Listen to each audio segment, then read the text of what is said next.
on. Did you see what's going on? Obviously, you've seen what's going on in California, but the governor gave this creepy speech where he was talking about speculators coming in and talking about what to do with the land of all these homes that have been burnt down while it's still only 6% contained. And he did this little dance like, I've been talking with these, with the governor of Hawaii about what to do. We've got some ideas. A speculator, we're gonna have some meetings. Like, he's really. Another major concern here is that Trump called up the National Guard without permission from Gavin Newsom, governor of California, and man with strong opinions about the food and business. Imagine Joe Rogan grilling reality like it's a steak fresh off the campfire, while Desi Lydic slices through political spin sharper than a late-night punchline.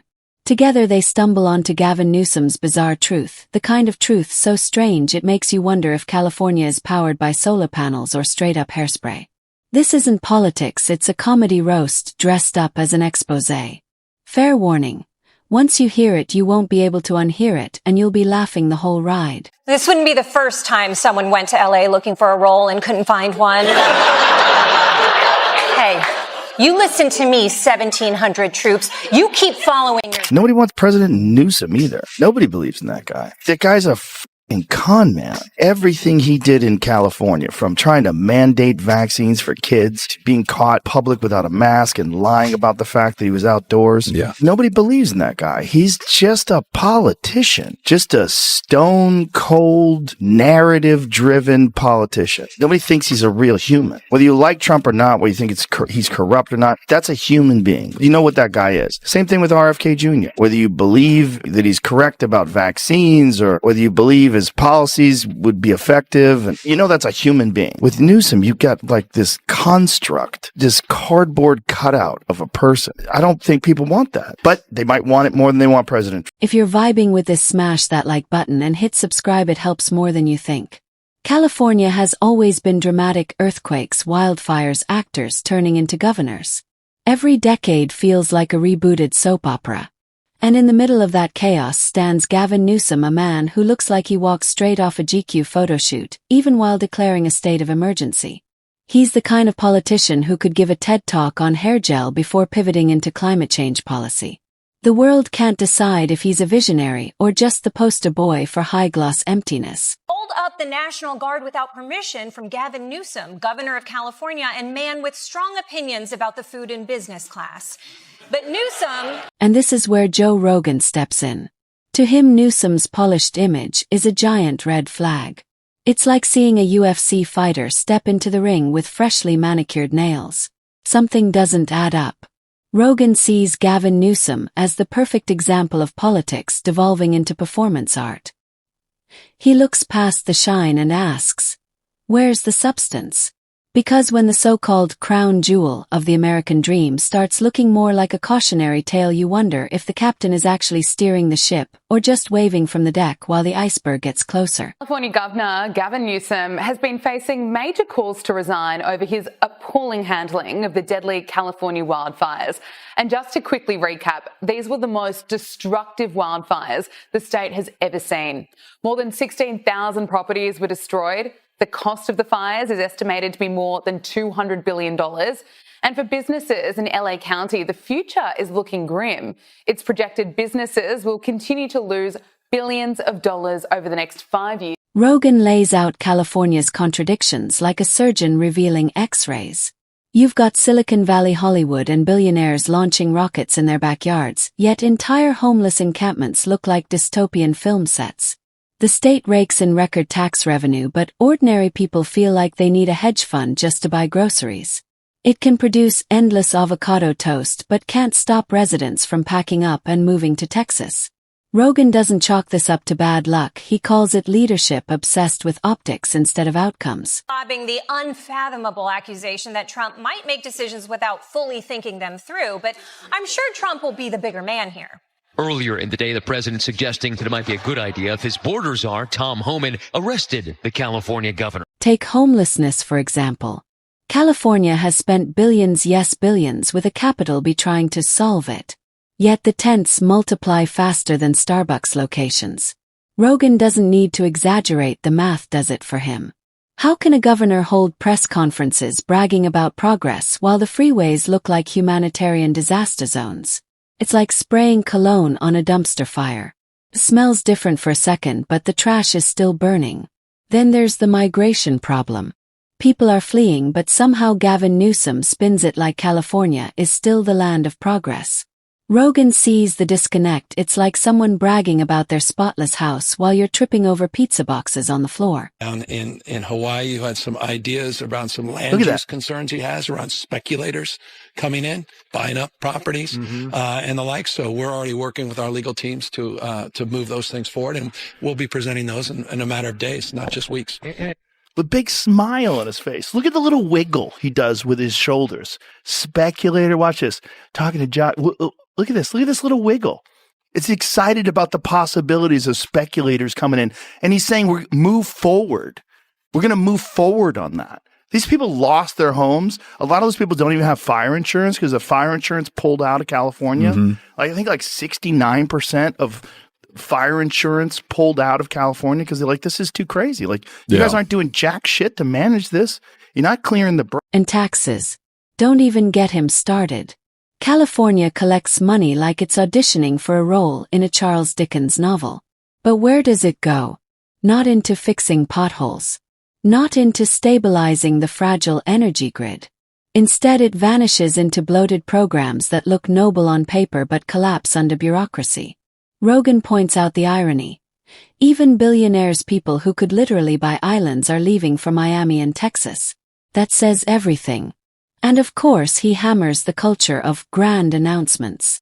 California politicians love big headlines, but the results never match the hype.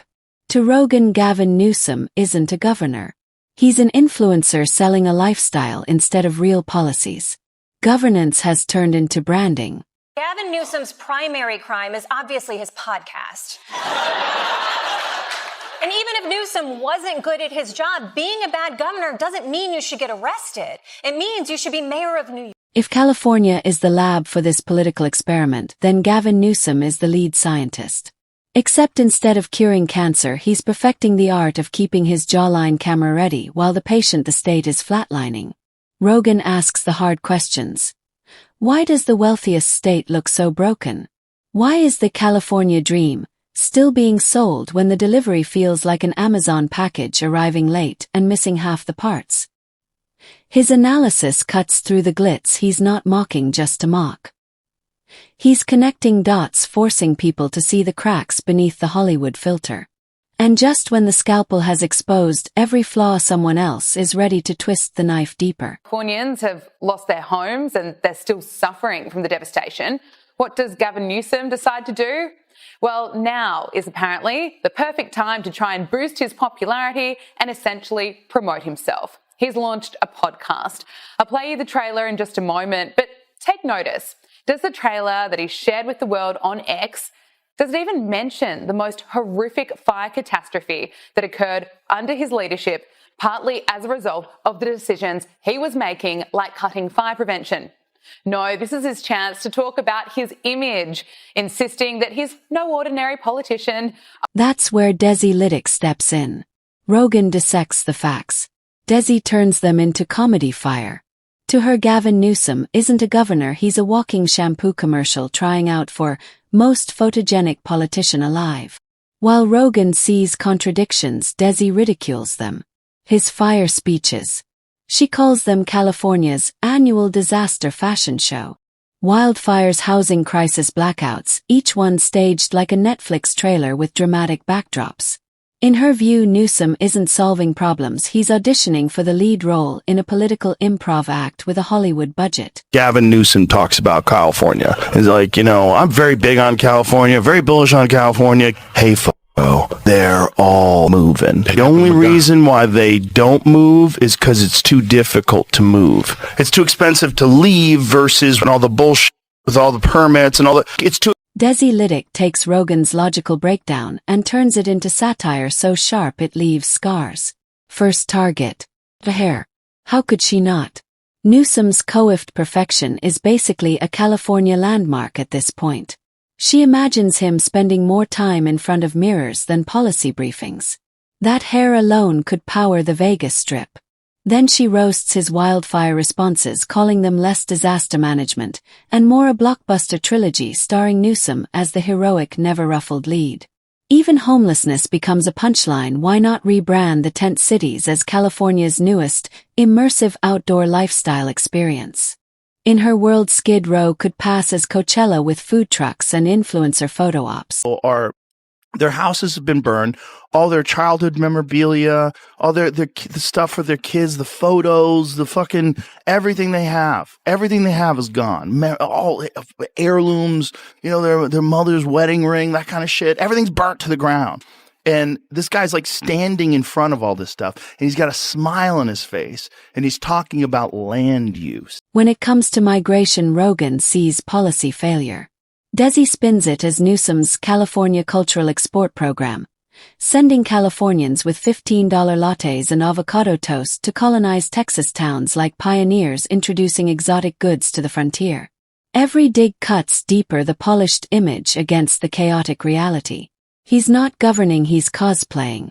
Hard hats that look tailored, speeches staged like photo shoots, and that ever-present hair untouched by fire or smoke. Went there. I had a great relationship with President Xi. We got along very well. And they treated me better than anybody's ever been treated. And I said, this air is good.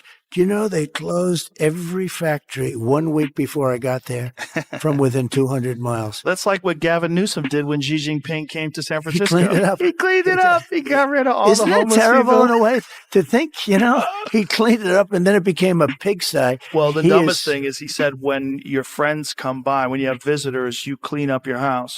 Like, how about just keep your house clean? Can you imagine? Desi's relentless.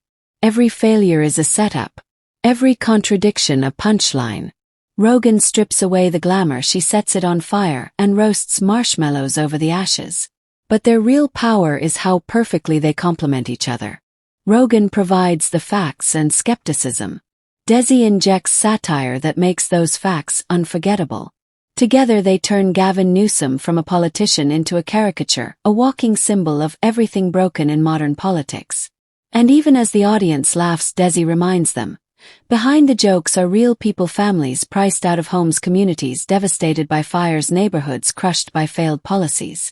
The humor lands, but so does the truth. Believe that he's correct about vaccines, or whether you believe his policies would be effective. And that's a human being. With Newsom, you've got like this construct, this cardboard cutout of a person. I don't think people want that, but they might want it more than they want president. That's the brilliance of this tag team. They don't just tell you the truth, they make you see it from two sides at once. Rogan makes you nod. Desi makes you laugh. Together they rip away the illusion and expose the gap between California's polished Instagram image and its chaotic reality. It's like one of those optical illusions. Once your perspective shifts, you can't unsee it. And as Rogan's skepticism collides with Desi's satire, the picture of Gavin Newsom comes into focus. He's not a villain. He's not a savior. He's worse. The perfect example of a politician who mastered branding while letting the substance rot. And in today's world, that might be more dangerous than any scandal.